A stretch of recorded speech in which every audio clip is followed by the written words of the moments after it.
নমস্কাৰ। নীলিম কুমাৰ বুলি ক'লেই আচলতে তিনিটা সত্তা মোৰ মনলৈ আহে। এটা হ'ল কবি নীলিম কুমাৰ, দ্বিতীয় হ'ল এজন অনুভৱী গদ্য লেখক নীলিম কুমাৰ, আৰু তৃতীয়তে এজন ঔপন্যাসিক নীলিম কুমাৰ। পাঠকে আপোনাক এই তিনিজনৰ মাজৰ পৰা কোনজন হিচাপে মনত ৰখাটো আপুনি বিচাৰে? পাঠকে মোক কবি হিচাপেই মনত ৰাখিব, আৰু মোৰ নিজৰো মোৰ মানে কবি সত্তাটোৱেই মই বিচাৰি পাওঁ নিজকে। প্ৰতিটো কথাতে, প্ৰতিটো কামতে, প্ৰতিটো চিন্তাত মোৰ কবিতাটোৱে থাকে।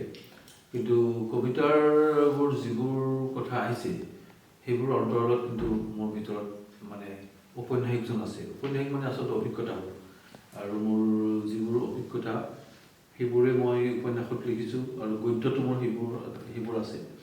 আৰু মই বিনা অভিজ্ঞতাত কবিতাও লিখা নাই।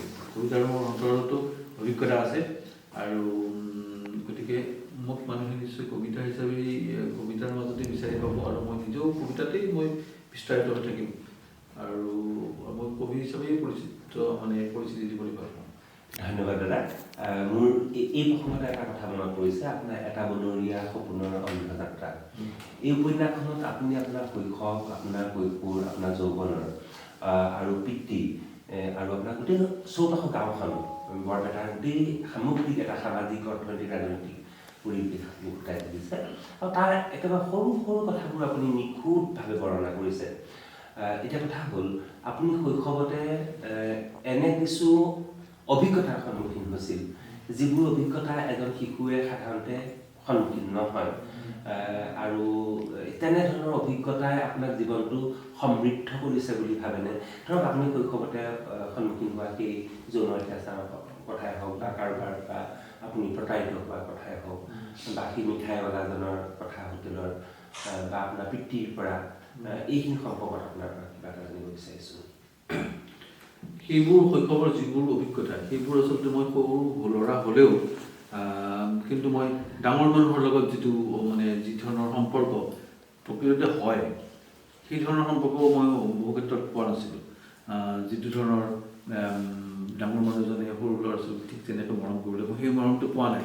ঘৰত পাইছোঁ, কিন্তু বেছিভাগতে মই হয়তো পোৱা নাই। গতিকে ডাঙৰ মানুহৰ, এজন বয়সস্থ মানুহৰ, এজন নাগৰিকৰ, সমাজৰ বৰেণ্য এজন ব্যক্তিৰো তেতিয়া স্বভাৱ চৰিত্ৰ, তেওঁলোকৰ এজন শিশুৰ প্ৰতি ব্যৱহাৰ, তাৰ মাজেৰে সমাজৰ চিত্ৰ ফুটি উঠিছে। সেই বস্তুখিনি মোৰ কিন্তু সৰুতেই মনত ৰেখাপাত কৰিছিলে। যেনে ধৰক মই খুব সৰু আছিলোঁ যদিও মোৰ যিবোৰ যৌন অত্যাচাৰ মোৰ কৰিছিলে ডাঙৰ মানুহৰ পৰা হৈছিলে। গতিকে বেলেগ বেলেগ ধৰণৰ চৰিত্ৰৰ পৰা হৈছিলে। সেইবোৰ খুব সহজলভ্য নহয় কিন্তু আচলতে। গতিকে সেইবোৰে মোক গোটেই বৈচিত্ৰ্যময় কৰি তুলিছিলে, আৰু বিষাদতো মই ভুল কৰিছিলোঁ। সেই সৰুতে মই ইমান সেই যন্ত্ৰণাই হয়তো মোক এক ধৰণৰ সংবেদনশীল মন এটা গঢ়ি দিছিলে, আৰু যিবোৰে হয়তো মোক কবিতা লিখালৈ অনুপ্ৰাণিত কৰিছিলে, হয়তো তাৰ অন্তৰ্গত থাকিব পাৰে। নহ'লে মই কবিতা লিখিব নোৱাৰিলোঁ। যদিহে মোৰ সেই অভিজ্ঞতা মোৰ নাথাকিলেহেঁতেন, মই কিন্তু কবিতাত হয়তো প্ৰবৃত্ত নহ'লোহেঁতেন। কাৰণ মোক বাৰে বাৰে এক ধৰণৰ নিসংগতাই টানি দিছে, এক ধৰণৰ বেলেগ বেলেগ দৃষ্টিভংগী টানি দিছে, যিবোৰে মোৰ এই অভিজ্ঞতাবোৰক পাহৰিবৰ কাৰণে, গভীৰ কৰি ৰাখিবৰ কাৰণে হয়তো মোক এই কবিতাই কৰিছে। সেই সময়ত কিন্তু জনাই নাছিলোঁ যে কবিতাই মোক মুক্তি দিব পাৰে, সেইবোৰ যন্ত্ৰণাৰ পৰা।